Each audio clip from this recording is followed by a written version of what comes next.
St. John Climacus, The Ladder of Divine Ascent.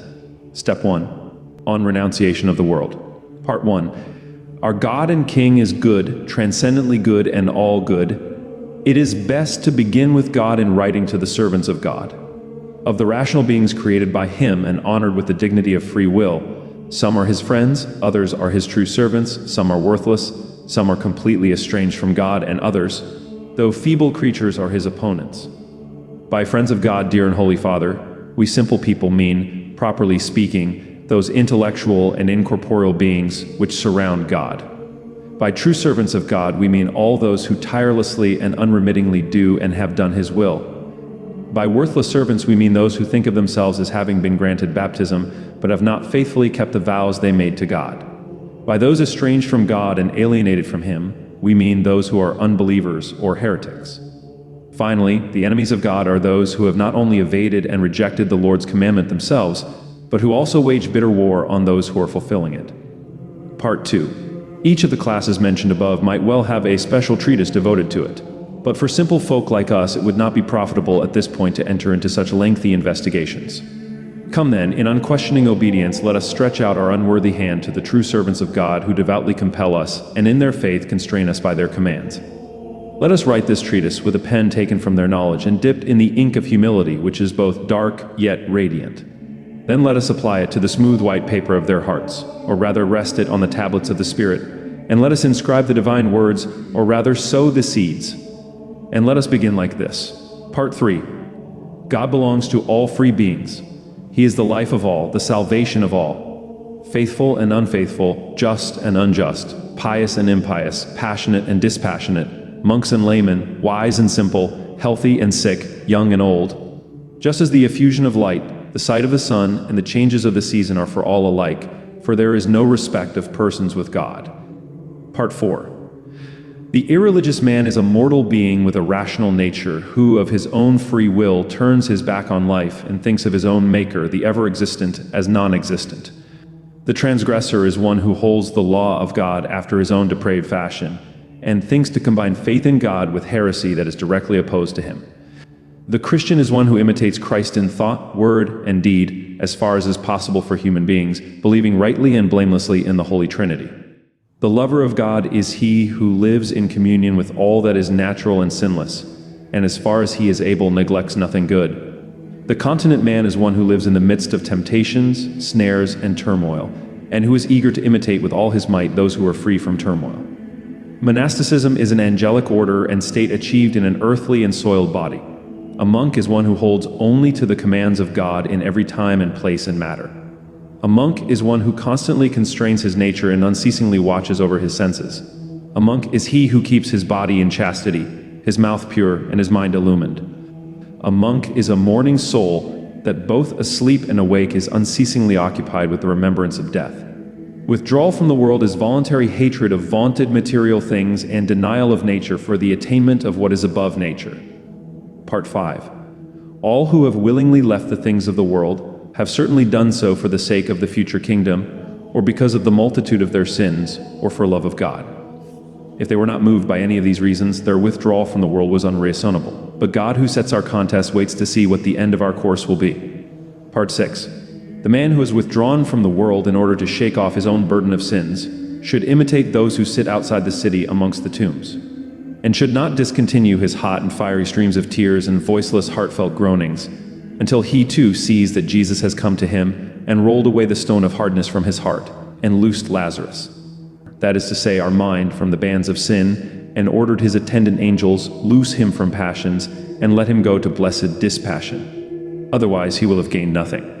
Part 7. Those of us who wish to go out of Egypt and to fly from Pharaoh certainly need some Moses as a mediator with God and from God, who, standing between action and divine vision, will raise hands of prayer for us to God, so that guided by him we may cross the sea of sin and rout the Amalek of the passions.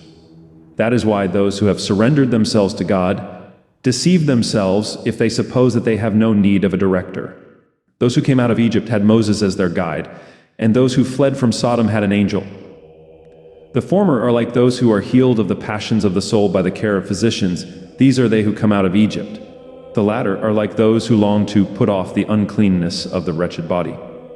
That is why they need a helper, an angel, so to speak, or at least one equal to an angel. For in proportion to the corruption of our wounds, we need a director who is indeed an expert and a physician. Part 8. Those who aim at ascending with the body to heaven need violence indeed and constant suffering, especially in the early stages of their renunciation, until our pleasure-loving dispositions and unfeeling hearts attain to love of God and chastity by visible sorrow. A great toil, very great indeed, with much unseen suffering, especially for those who live carelessly, until by simplicity, deep angerlessness and diligence, we make our mind, which is a greedy kitchen dog addicted to barking, a lover of chastity and watchfulness. But let us who are weak and passionate have the courage to offer our infirmity and natural weakness to Christ with unhesitating faith, and confess it to Him. And we shall be certain to obtain His help, even beyond our merit, if only we unceasingly go right down to the depth of humility. Part 9.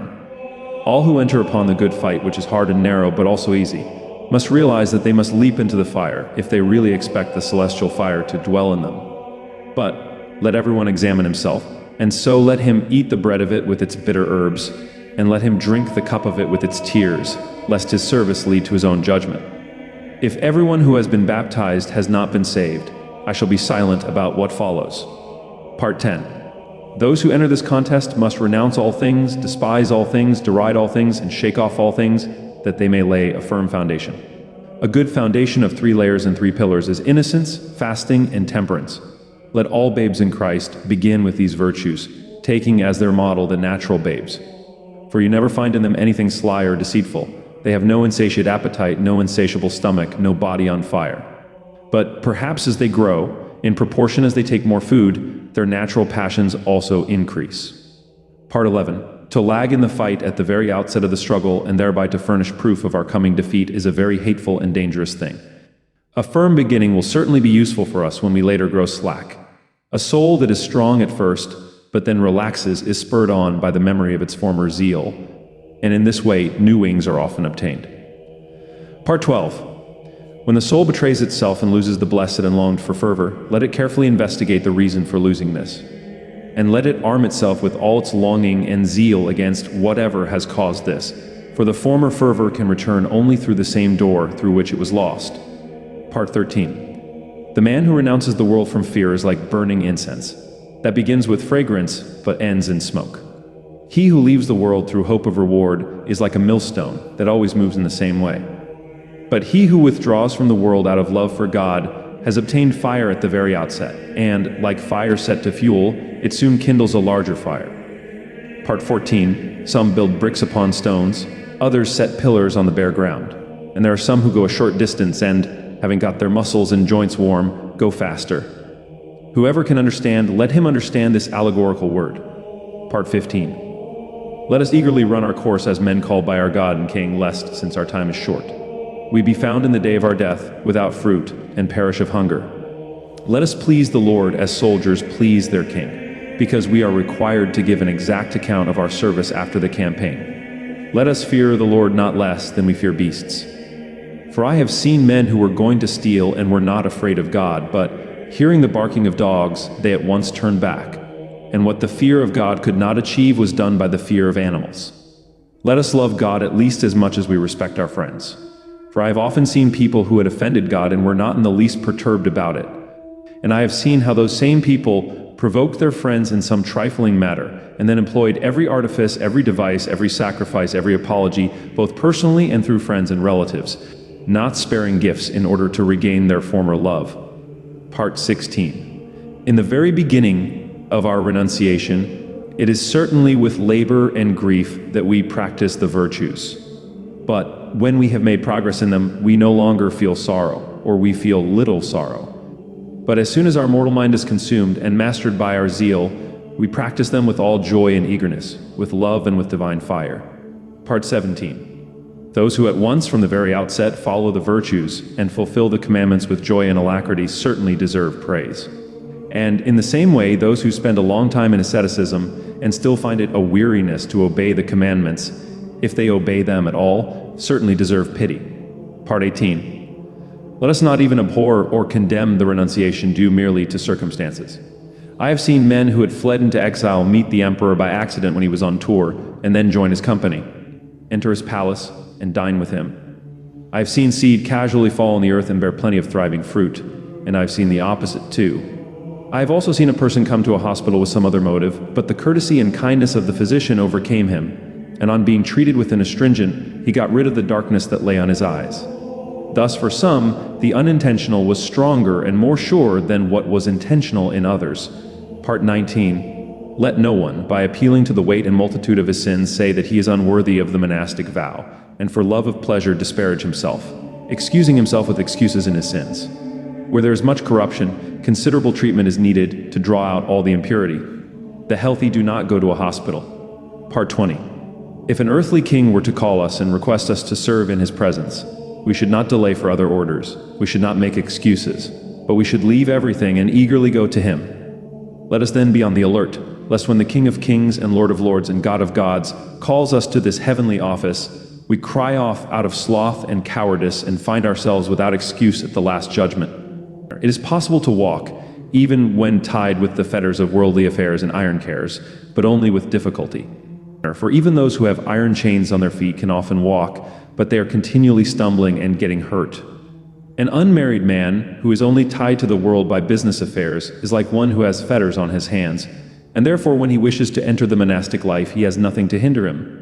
But the married man is like one who is bound hand and foot. So when he wants to run, he cannot. Part 21. Some people living carelessly in the world have asked me, we have wives and are beset with social cares, and how can we lead the solitary life? I replied to them, do all the good you can, do not speak evil of anyone, do not steal from anyone, do not lie to anyone, do not be arrogant towards anyone, do not hate anyone. Be sure you go to church. Be compassionate to the needy, do not offend anyone, do not wreck another man's domestic happiness, and be content with what your own wives can give you. If you behave in this way, you will not be far from the kingdom of heaven. Part 22. Let us charge into the good fight with joy and love without being afraid of our enemies. Though unseen themselves, they can look at the face of our soul, and if they see it altered by fear, they take up arms against us all the more fiercely. For the cunning creatures have observed that we are scared. So let us take up arms against them courageously. No one will fight with a resolute fighter. Part 23.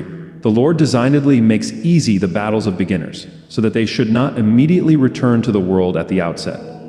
And so rejoice in the Lord always, all servants of his, detecting in this the first sign of the Master's love for us, and a sign that he himself has called us. But when God sees courageous souls, he has often been known to act in this way. He lets them have conflicts from the very beginning in order to crown them the sooner. But the Lord hides the difficulty of this contest from those in the world, for if they were to know, no one would renounce the world. Part 24. Offer to Christ the labors of your youth, and in your old age you will rejoice in the wealth of dispassion. What is gathered in youth nourishes and comforts those who are tired out in old age. In our youth let us labor ardently and let us run vigilantly, for the hour of death is unknown. We have very evil and dangerous, cunning, unscrupulous foes who hold fire in their hands and try to burn the temple of God with the flame that is in it. These foes are strong, they never sleep, they are incorporeal and invisible. Let no one when he is young listen to his enemies, the demons, when they say to him, do not wear out your flesh, lest you make it sick and weak.